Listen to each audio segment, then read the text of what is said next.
Alright guys, so welcome to a little tutorial on how to catch spotted mackerel. Now, I apologise, this is going to be pretty brief, but it will cover the main basis of what you need to do to get out there and target them for yourself. So the first method I'm going to talk about is what we call spinning for mackerel, and that's when you use a metal slug. Okay, this is in the 35 gram range. It's a laser lure. You can use Helco, twisties and things like that, but I find lasers work better. So I run those on a spin outfit, and that is run on this one down here, my Saragossa 5000, and that's run on a single piece rod in that 7-foot range. That's spilled with 30-pound braid and 30-pound mono leader. That mono leader is about a rod length. Okay, you run it any shorter than that, you do risk that chance of it popping off because you haven't got enough give there in that mono when the fish hit it. So when you do use these, you want to cast that spinner out nice and far, okay, towards birds or bait. A lot of the time when you fish the reefs off here, you won't see birds or bait, but you might mark fish on the sounder. You'll just cast in that general vicinity. And if you're in 15 meters of water, you'll cast it out, leave the barrel arm open, and let that lure sink down into that water column for 15 seconds. That will be about 13, 14 meters deep then. And then you're going to wind it in really fast, and that's why you need a reel similar to a Saragossa, okay, that has a high gear ratio. So any one of the reels that have a 5.8 to 1 gear ratio, or higher, 6 to 1 even, are good for spinning. The next method that we're going to talk about is if we're sitting at anchor. You'll see a lot of boats normally at anchor throwing cubes of pilly out as burley, and they'll have little floats out the back of their boat, okay? Now, depending on what sort of float you use, a lot of guys use polystyrene foam, but we are trying to be environmentally friendly, so you can use any sort of bobby cork or things like that out the back that stays on your line, slides up and down. There are certain videos out there that show that, so I won't run through that today. I'll just run through, you know, the main little bit of kit here. Okay, so what we've got sitting at anchor, and we use half a pilchard. Okay, whether that's the head or the tail, I don't really mind. I prefer the tail, but the head works just as well sometimes. So that's attached with a mustard hoodlum live bait hook in 1/0 to 3/0 size. It then runs on 27-pound 7-strand wire connected to a swivel by a figure-8 knot. When you connect your hook, you want to make sure that you do the snell first, then the figure-8 hook. When you snell the hook on, you want to make sure that you come over that closed end, okay, and not the open end so that wire can't slip. The rod that I run this on is a bait runner mode. Okay, this is a Thunus 8000 paired on a Daiwa Saltus. Now, the rods that you want is anywhere between that 4 to 8 kilo range. Okay, this has 50-pound braid on it because I use it for snapper and bottom bashing as well, matched with 30-pound leader, okay, and down to my spotty trace. So when the leader is on here, that 30-pound mono, again, you want it to be that rod length, because if it's not the rod length, sometimes when these reels are in bait runner mode, which is where that line comes out nice and freely, okay, and when it starts to run, you'll click that bait runner mode back in gear, okay? You'll either click that back in gear or just start winding with the handle. Sometimes what can happen if your mono leader is not long enough is you can actually crack off that wire trace and lose the fish, okay? So that's the reasoning behind running a length of mono before the wire trace. A lot of the guys don't use braid at all, they'll just run straight mono, and that's fine. That works just as well too.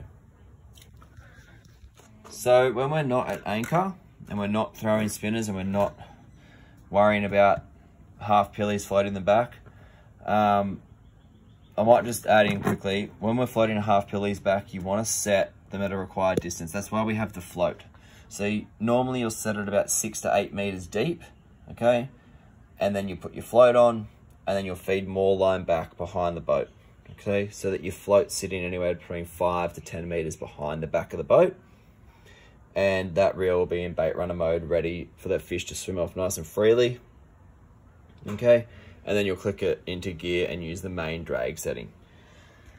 So when we're not at anchor and we're trying to drive around to find fish, okay, because we're wanting to cover some ground, you might like to tow live baits around. Live baits are great for spotties and also Spanish mackerel. You cover a lot of ground, you're looking for the fish in this case, okay, and trying to find them. So live baits are yakkers or slimy mackerel, and same again, the first hook is snelled on. This is the same hook that we used for spotties. Snelled on, obviously you can see this trace has already caught a fish and it's been used. I've got to change it still. And that's what happens with your 7-strand wire. Sometimes when you catch a fish, it gets all kinked and goes curly.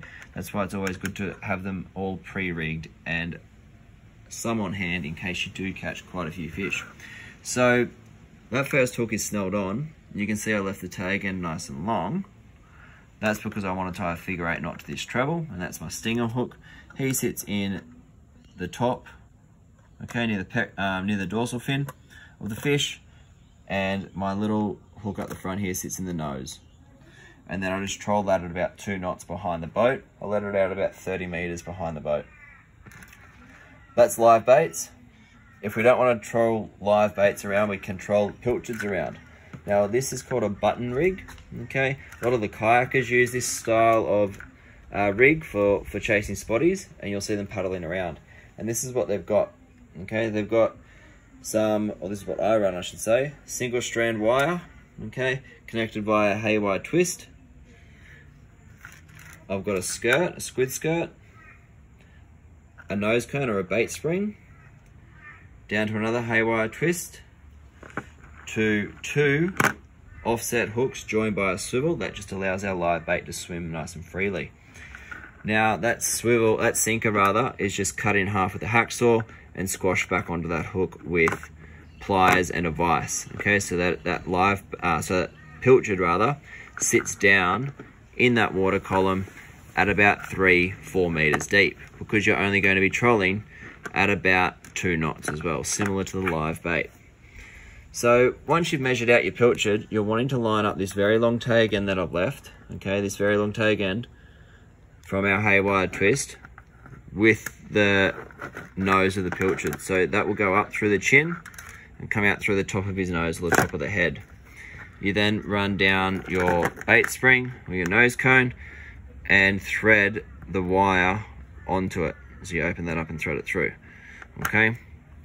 And that there is how we target spotties with pilchard hole, live bait, half a pilchard, or spin. Now, like I said, it's good to be prepared and have all of this rigged up and rig up quite a few, because if the bite's hot, you don't want to be out there trying to tie up rigs whilst you're fishing, okay? And just to recap really quickly, I use my spinner, okay, that gold spinner on a 7-foot one piece. I don't know what this is rated to. I think it's rated to about 30 pound. The rod, 5,000. But more importantly, what we're interested in is the gear ratio of these. Okay, so let's say 5.8 to 1, or I think it's even a 6 to 1. I run the baits that I troll around on an overhead rod, and that rod's just rated up to 8 kilo. And very similar for sitting at anchor, floating baits back. The important thing here is our bait runner mode, okay? So that the fish can freely take line, and then obviously once you snap it into gear or wind the handle, you're onto your main drag system, okay? So they're the 3 rods that I take out. Obviously I take out more than 3 to run a few different baits behind the boat, but that's the style of fishing that I do to target spotted mackerel. Cheers, guys. Hope you enjoyed it. Let me know if you need any more tips.